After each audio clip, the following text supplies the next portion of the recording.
Ассалаумағалейкум, тарих сүйер қауым. Тарихын тегін білген адам болашағы жарқын дегендей, тектілердің ұрпағымыз. Сондықтан осы тарихи және де ұлағатты ұлы тұлғалар жайлы оқиғалар, әңгімелер болады. Осы каналды қолдап, дос ағайын тумаларға таратып, үлкен қолдау жасап отырсаңыздар жақсы болар еді. Каналдың дамуына әрі қарай неше түрлі тарихымыз жайлы видеолар шығаруыма. Бүгінгі әңгімеміз Адайдың қас батыры Қосай батыр жайында. Қосай Құдакейұлы шамамен 1507 жылы туылған деп айтылады. Қосай жасынан ер атанған батыр, оның үстіне қыдыры дарыған қасиетті адам болған. Ол туралы аңыздар көп. Соның бірі бабалар бұларды батыр Адай жаратқан абзал қылып, оны Құдай, беріде пір атанып бекет шығып, әріде ту көтеріп шыққан Қосай деген өлең бар. Бір аңыздарда Қосай өзінің екі немере інісі Тобыш пен Мұналды екі қыстың күні бір жолға шығып, адасып ысқырық боранда келе жатып, маңайда ешқандай елді мекен жоқ. Сонда қатты шаршаған бір інісі: "Уа қадірлі жас үлкен ағамыз, жұрт сізді жолы бош, тілесі тілегілі қабыл болатын абыз дейтін еді. Соға сетіңіз көрсетпесіңіз бе?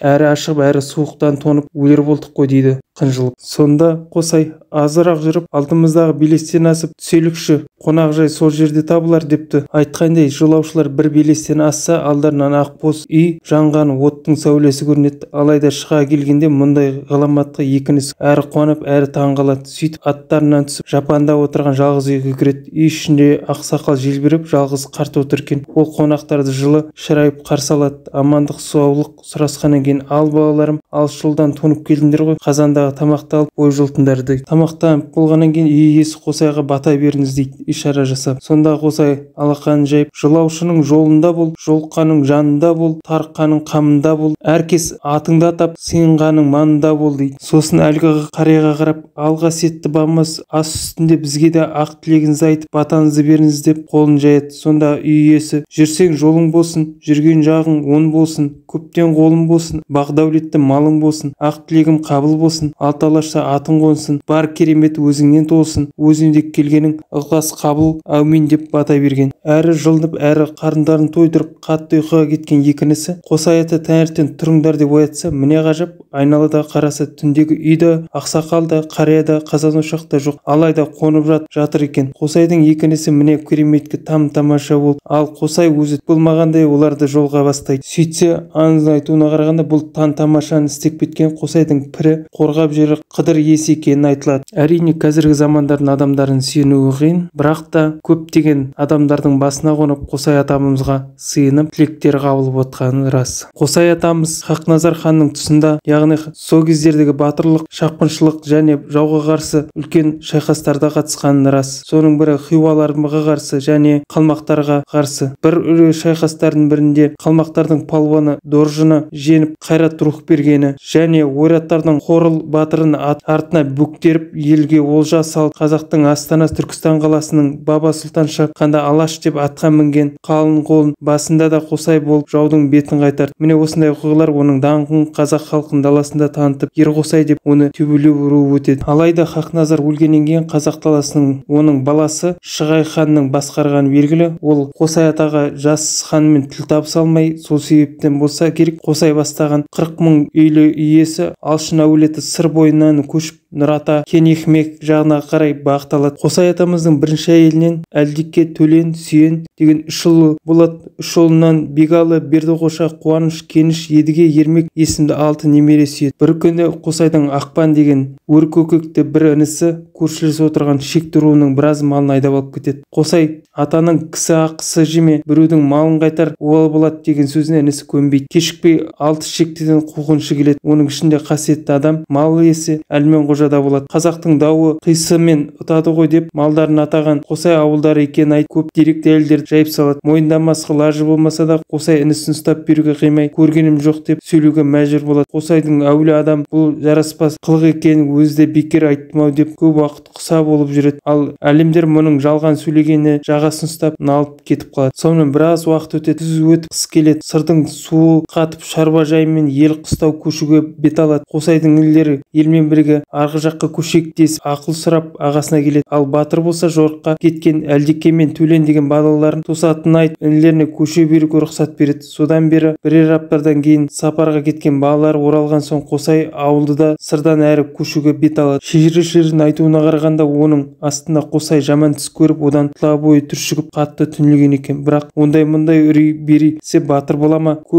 Көшті тонатпай інілерінің ауылдары кеткен жаққа бұлар да шығады. Сөйтіп қалың көш дарияны көш ортасына келгенде кенеттен дауыл соғып мұз жарылып дүниеден астан-кестен болады. Алланың құдіретімен сол сүргіннен көш бастаған Қосай ата ғана арғы жаққа аман өтеді. Бұл оқиғаның растығы сол. Батырдың тек батыр атамыздың өзі ғана қалып қайғысını көрген інісі Тәзекенің қолына алады. Тәзекенің ақыл есімді әйелі болып Қосай атамыздың еркектік қуатын барынан күйеуіне оған әйел алып беруге азғырады. Інісі Тәзекен біразға дейін көнбейді, ағасын бағалмағасын үйлендіріп жатыр деп. Бірақ кейін әйелін айтқанын тыңдап Ишан Сейітбегілі деген кісінің мұзда жығылған аяғы мерткен Оғылмелі атты ақсақ қызын қалың малын төлеп алып береді. Сол тұста Қосай атамыз 69 жаста, ал Оғылмелі әжеміз 28 жаста екен деп айтады шалдарымыз. Сейітбегілі, Сейітқұл деген туыстас кісілер түрікмендер арасында екеуі де кезінде елге сыйлы жақсылардың белгілері болыпты. Сондай-ақ екеуі де Ерқосай атаның замандастары әрі ең бір көңіл жақын сыйластық білдіретін достық қатынаста кісілер болып деп айтады. Қарайлардың айтуынша Сейітбегілі ескіше оқып Ишан атанған болған зайырлы адам болған кісі.